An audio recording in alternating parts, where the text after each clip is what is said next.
Asian mail communications में आपका खुशामदीद। मैं हूं आपका दोस्त शाहिलाल। नाजरीन, आज हम ऐसे नौजवान से आपकी मुलाकात कराएंगे जिन्होंने एक प्लास्टिक की रोकथाम के लिए एक ऐसा इनिशिएटिव लिया है जो बकौल इनके कि नॉर्थ इंडिया में अभी तक किसी ने नहीं लिया।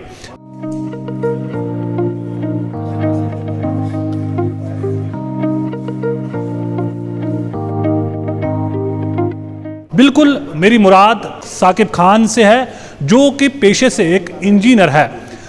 साकिब खान ने अनंतनाग के दूरफ्तादा इलाका ब्राह रणीपुरा में एक ऐसा यूनिट कायम किया है जहां पर वो बायोडिग्रेडेबल और कंपोस्टेबल बैग्स बना रहे हैं और ऐसे बैग्स तैयार किए जाते हैं यहां पे जो एनवायरनमेंट फ्रेंडली है। बिल्कुल इसी नौजवान से हम बात करने की कोशिश करेंगे और जानना चाहेंगे कि इसके जहन में ये कैसा ख्याल आया है कि वो इस तरह का यूनिट एस्टैब्लिश करेंगे इस इलाके में, ताकि न सिर्फ हमारा माहौल बच जाए और बल्कि लोगों को प्लास्टिक बैग्स के बदले बायोडिग्रेडेबल बैग्स इस्तेमाल करना चाहिए।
अपना नाम बताएं और ये बताएं, ये जो आपने यूनिट एस्टैब्लिश किया है और वो भी एक फारफलंग एरिया में, तो क्या मकसद है और आपके जहन में ये कैसे आया कि मैं इस तरह का यूनिट एस्टैब्लिश करूं? मेरा नाम साकिब राजा खान है। मैं अनंतनाग के फारफलंग एरिया जिसका नाम ब्राह अनंतनाग है वहाँ से बिलोंग करता हूँ।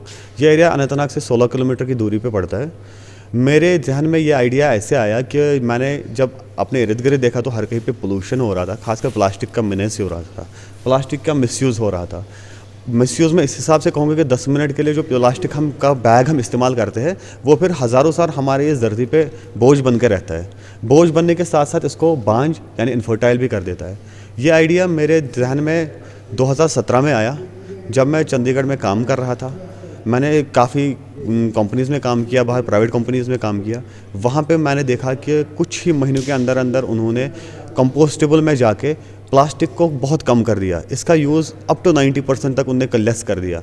90% में इसलिए कहूँगा क्योंकि प्लास्टिक के कुछ ऐसे भी प्रोडक्ट्स आते हैं जैसे बोटल्स आते हैं जिनका भी हमारे पास कोई भी अल्टरनेटिव नहीं है, लेकिन ये जब उनके पास अल्टरनेटिव मिल गया तो उन्होंने इसको अपना लिया। तो मैंने भी सोचा कि इस प्रोजेक्ट को अगर हम ऐसे एक सोशली ले ले तो सोशली लेना तो बहुत ज़्यादा मुश्किल है क्योंकि कोई भी इसको अपनाने के लिए तैयार नहीं था।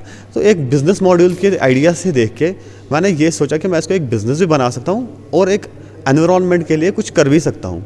मैं अपने एनवायरनमेंट को बचा भी सकता हूँ और अपना रोज़गार भी इसी से चला सकता हूँ और अपने साथ साथ 10 बंदे 15 बंदों का भी रोज़गार चला पाऊँगा। यही आइडिया मैंने स्टार्ट में लिया, इस पे काम करना शुरू किया 2017 से। 2017 से 7 साल बाद मैं कामयाब हो गया इसमें और 2024 के जनवरी में हमने यहाँ पे शुरू कर दिया। साकिब, आपसे जानना चाहेंगे कि ये बायोडिग्रेडेबल बैग्स तैयार करने में किन किन चीज़ों का इस्तेमाल करना पड़ता है और जो ये मटेरियल आप लाते हो कहाँ से लाते हो आप? जी देखिए, हमारे पास 2 टाइप के मटेरियल आते हैं। एक तो मटेरियल हमारा PLA आता है जो कि हमारे यहाँ पे बनता नहीं है, वो चाइना में बनता है। हमारा PBAT हो या PLA हो, वो चाइना से ही हमें मंगवाना पड़ता है या तो ताइवान से मंगवाना पड़ता है। वो मेक इन इंडिया नहीं रहता है। लेकिन जो हमारा फिलर होता है, बायो फिलर, वो हमारा मेक इन इंडिया होता है। वो इंडिया में बनता है, हमारे गुजरात में बनता है। वहाँ से हम वो ले आते हैं। इनको आपस में मिक्स एक सर्टेन प्रोपोर्शन के साथ एक प्रॉपर परसेंटेज से मिक्स करना पड़ता है, ना ज़्यादा ना कम, तो वो परसेंटेज के साथ मिक्स करने के बाद हम इनको एक बायोडिग्रेडेबल फॉर्म दे देते हैं। वे दोनों कंपोनेंट बायोडिग्रेडेबल होते हैं, दोनों बायोकम्पोस्टेबल होते हैं। कंपोस्टेबल मतलब ये खाद बन जाते हैं, दोनों पानी में गिरे या ज़मीन पे गिरे खाद बन ही जाते हैं। फिर इनकी प्रोपोर्शन इसलिए हम मिलाते हैं कि इसकी स्ट्रेंथ देखनी है, शेल्फ लाइफ देखनी है, कब तक बैग टिकेगा, वो सब मिलाने के लिए वो सब ज़रूरत है, वो फैक्ट्स ऐसे पॉइंट्स अपने दिमाग में रख के हम इनका प्रोपोर्शन बना के इनको मिक्स करके एक्सट्रूडर में डाल के इनके रोल बना के बबल बना के इनके कट करके बैग्स तैयार कर देते हैं। अभी तक कितना सपोर्ट मिला है लोगों की तरफ से और क्या मैसेज रहे कि वैसे एक नौजवान?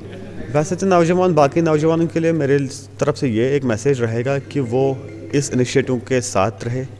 प्लास्टिक को बैन करने के लिए, प्लास्टिक से छुटकारा पाने के लिए हमारे पास एक महद अल्टरनेटिव आ चुका है जो हमने तैयार कर लिया है।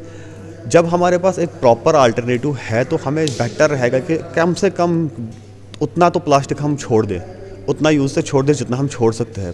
पॉलीथीन बैग इसको कम से कम हम छोड़ दें यूज़ करना।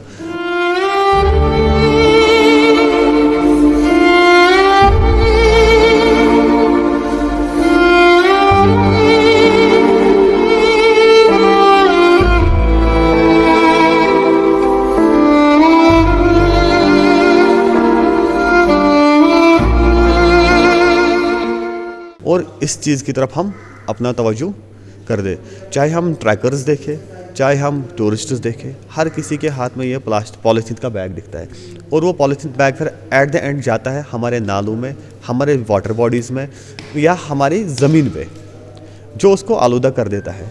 चाहे हम 10-15 साल पीछे जाए तो हमारे अनंतनाग टाउन जो है, जिसको अनंतनाग यानी कि बहुत सारे नागों का ज़ख़ीरा माना जाता था, काफ़ी नाग थे और वो नाग अब सूखे पड़ रहे हैं।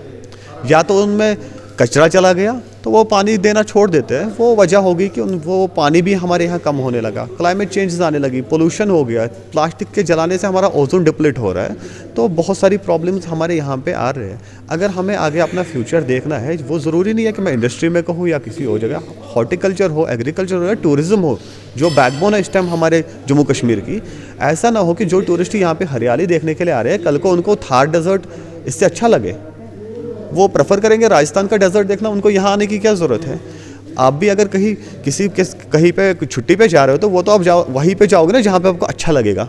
आप प्रेफर करोगे कि मैं स्विट्ज़रलैंड जाऊँ, मैं कश्मीर के पहलगाम में घूमूँ, मैं गुलमर्ग घूमूँ, ना कि आप तो ऐसे बिल्कुल अपने घर से निकलोगे नहीं जब आपको वहाँ पे भी वैसा ही माहौल मिलेगा जैसे घर में हो। अभी जब कोई राजस्थान से कोई बंदा आता है, गुजरात से आता है, वहाँ पे भी गर्मी रहेगी, यहाँ पे भी रहेगी, तो उनको फ़ायदा है नहीं आने का।